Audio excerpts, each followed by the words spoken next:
Hello, I'm Charles Kovess, Australasia's passion provocateur. Welcome to this week's episode of the Charles Kovess Show, whether you're watching on Rumble or YouTube or listening via one of many podcast channels. This is episode 207. I'm going to discuss a big issue today of planning for your financial future and share with you how the principles of the self-awareness and passion quest can help you create a great financial plan without the need for financial planners who in many cases are overregulated, who are very unimaginative, and who will not take your unique circumstances of life into account. The principles of the self-awareness and passion quest help you to make great decisions, and I will show you how to use them in the context of very specific questions. I will also share a couple of resources that you can use to help you in your decision making. Now, if you don't have any money at all, then financial planning doesn't matter. On the other hand, if you were to inherit a lot of money, then suddenly you go, gosh, how am I going to handle this money? The show notes give you links to the foundational principles of this show and further details about my background, and also give you links to my websites, charleskovess.com and kovess.com, where you can find plenty of useful resources, passion speeches, the self-awareness and passion quest program details, and also links to my books, Passionate People Produce and Passionate Performance. So let's go with this week's big impact issue of planning for your future financially. Now, if you know me, you will know I've had a long background in the law. I was a tax lawyer for 20 years, and I've been a businessman for over 50 years. I have lengthy links with the financial planning industry in Australia. I have links to many large accounting and small accounting practices. My deceased father was an AMP insurance agent. I was the solicitor for the AMP Agents Association. I was also involved in National Mutual, another insurance group, now owned by AXA, in terms of their insurance agents and the financial shenanigans that they had to handle. Financial planners in the early 90s, while I was a lawyer, really had very low respect. The accountants considered them to be a necessary evil. They weren't highly regarded. But then through the early 90s, it turned that the financial planners, in fact, became a wonderful income source for accounting practices. And so the evolution of the financial planning industry has continued. And now to become a financial planner requires enormous amounts of study and qualifications. I express the view that those qualifications and study, like the case with lawyers, like as with doctors, as with accountants, it doesn't lead to good advice. You have to find the right sort of people, and they're hard to find. There is a shortage of good financial planners that can help you. Many of the experienced insurance agents who also played a role in financial planning have left the industry because the industry, allegedly in the interests of protecting people, put more and more requirements on long-term experienced insurance agents, and they just gave the game away. I have many complaints from people who can't find good financial planners. So the solution is to do it yourself. It's like if you can't find a carpenter, do the carpentry.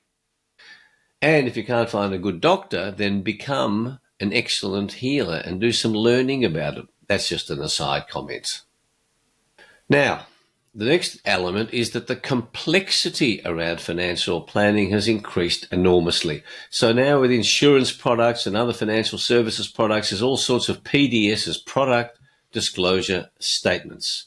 Well, in my observation, that has not increased the protection of consumers. Another example of that is if you're looking to buy shares in a company, you look at balance sheets these days with the accounting standards, both Australian and global. They have now become such gobbledygook that to truly understand the finances of a company, you can't do it by looking at its published balance sheet. There are so many new rules, new principles have come into play that make no sense. And I have that with the authority of two members from the Australian Accounting Standards Board in my dealings with them over the years, that there are stupid things being done in the name of protecting the consumer. Now, where have you heard that before? We've got to protect you because there's dangerous things happening. You know, there's a bird flu happening. There's a this flu. There's a that flu. Be scared, everybody. No, you don't have to be scared. But this increased complexity applies to all parts of our lives. In one sense, when you look at the complexity of your motor car compared to what I was driving in the 1970s to now, incredibly complicated. And that's the case with most things. You look at the instruction manuals for simple seeming machines or tools that you have in the kitchen, huge complexity. That's life. That complexity should get you excited about the possibility of, there's an opportunity to learn something new. On the other hand, many of the complex elements are really not necessary. Next, financial planners are terrified of breaking the rules. And your financial plan for you, your spouse, if you have one, your partner, your family, that's a unique set of circumstances, but the financial planners are scared to think about, in an innovative, creative way, the solutions to the life into the future that you want to create. That's why people complain to me that they can't find good financial planners. Just like accountants and lawyers are so terrified of the rules, and I promise you they are, and doctors are terrified by the rules, so are financial planners. Now, rules can be good, rules can be bad. Too many bad rules make a mockery of the rules. Next step. To do an excellent financial plan, you need to craft your philosophy on life. And you and your partner have to each craft your philosophies on life, and you have to articulate what that philosophy is. The self-awareness and passion quest is about helping you craft that philosophy. I mean, what on earth is life about? Why are you alive? What's the point of this existence? Preparing a financial plan just so that you don't lose money is a bad way to create a great financial plan. So the starting point is your philosophy on life. Now, I could spend a lot of time going through the elements of that philosophy on life, but I want to keep these messages short. I want to provoke you to take an interest in these. I can help you on these one-on-one if you would like help, but I don't want to make it too long, so I won't go too deeply into these core elements. Now, to craft your financial plan, to do away with incompetent financial planners or financial planners who want to follow rules and not deal with what you really want, you need to think about certain beliefs you have, principles you have along the following lines. Firstly, how long will you live? How long do you want to live? What's your goal? What's your end goal? If you're 70, do you think you've only got 10 years of life to live, or do you think you've got 50 years of life to live? Secondly, what's your attitude to problems? If your attitude is to, I'm getting older, I want to have minimal problems, you will have difficulty doing your financial plan.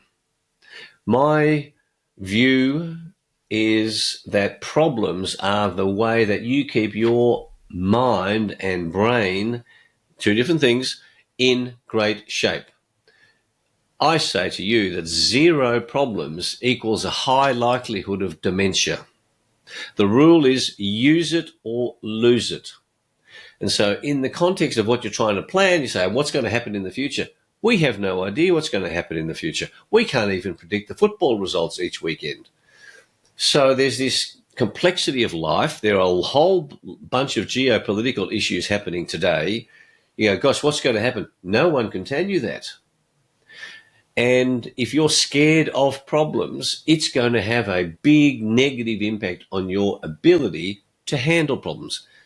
If you choose to love problems, if you embrace problems as a part of life, then your ability to craft a plan that will allow for problems to arise and then to modify that plan will increase.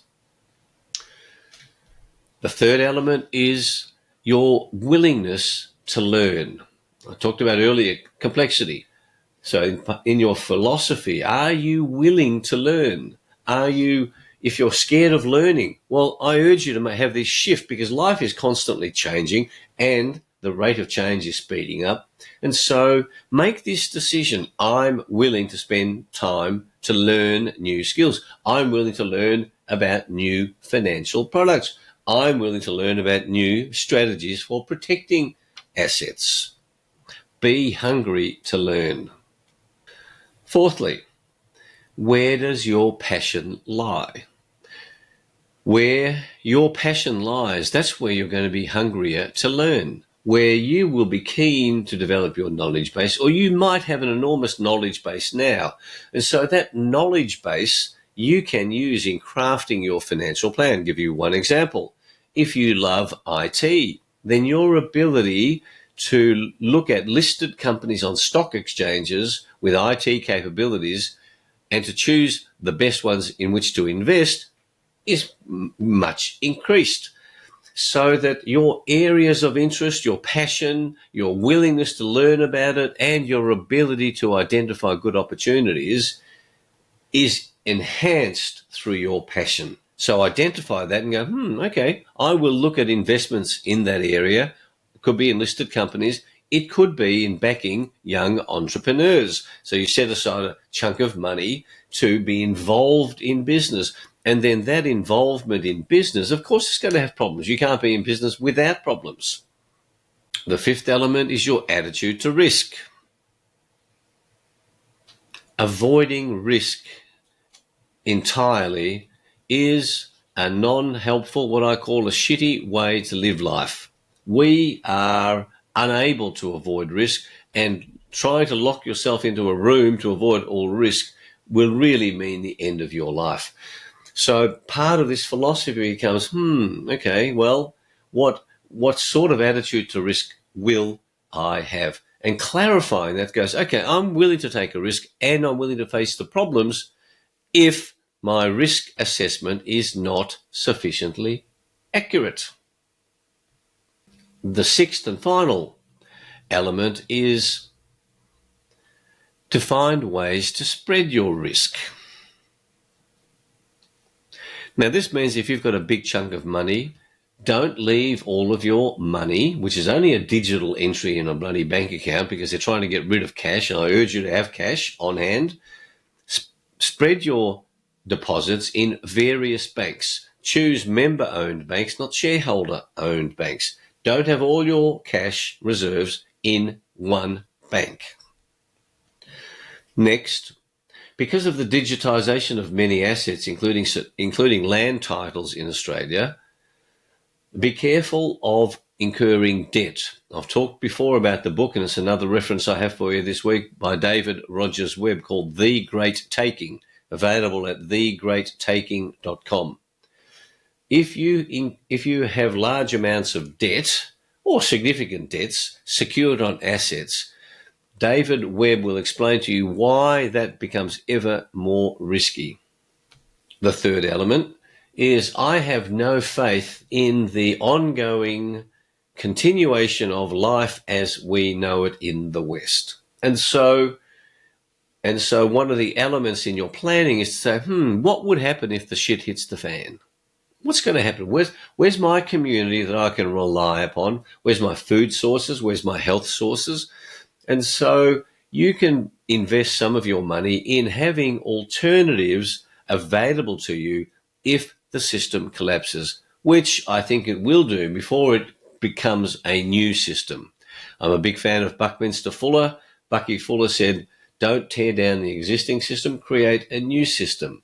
But in your financial plan, you start to go, I wonder what I would do. So you set some resources aside to allow for the possibilities that life as you know it won't continue.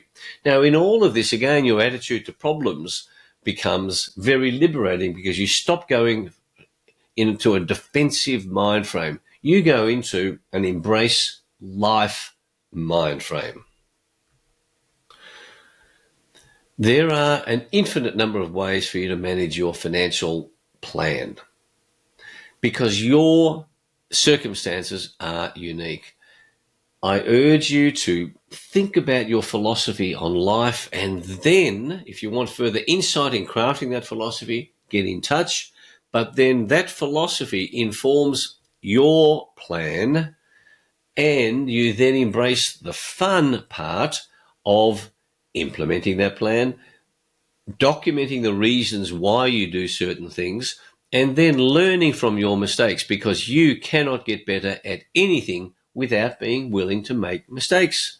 And that's where you spread your risk. You might lose some money here, you might make some money there, and you look on this as part of the game of life, not as I have to protect these assets because if I lose these assets, my life is over. That's a defensive strategy. So, in my perspective, financial planners are going to cost you a lot of money, and it's a high risk that you won't get a good one. That's why the principles I've shared here, I hope, help you to make better financial planning decisions. Now, on TNT.news, TNT Radio and TV, my guest this week is Tom Ballantyne Jr., T.M. Ballantyne Jr., shown on Amazon. He has written 19 books. The key topic we talk about is one of his books, Let Freedom Ring, which is about the horrors of child trafficking on our planet. He uncovers some amazing stories of child trafficking. There's millions of children trafficked each year for sex or slavery purposes or financial purposes, and there are people in high places who are part of this trafficking process. Please listen, watch that program. There are some important lessons to be gained, and the beauty of TNT Radio is that you can go back anytime because they're all available as podcasts since my very first show on the channel back in January 2022. My other resource, so my next resource is that book by Tom Ballantyne, available on Amazon, Let Freedom Ring, and then David Rogers' web book, thegreattaking.com. That's a free download. All right, so I hope today's show makes a beneficial difference to your life and helps you to create a great financial plan for your unique circumstances so that you are more able to not be in a defensive mindset but an embracing life mindset so that you live life on your terms to make it all that you're capable of making of it. If you're new to the show, check the foundational principles of the show and my background in the show notes, and also check out my websites. And again, thanks for watching or listening.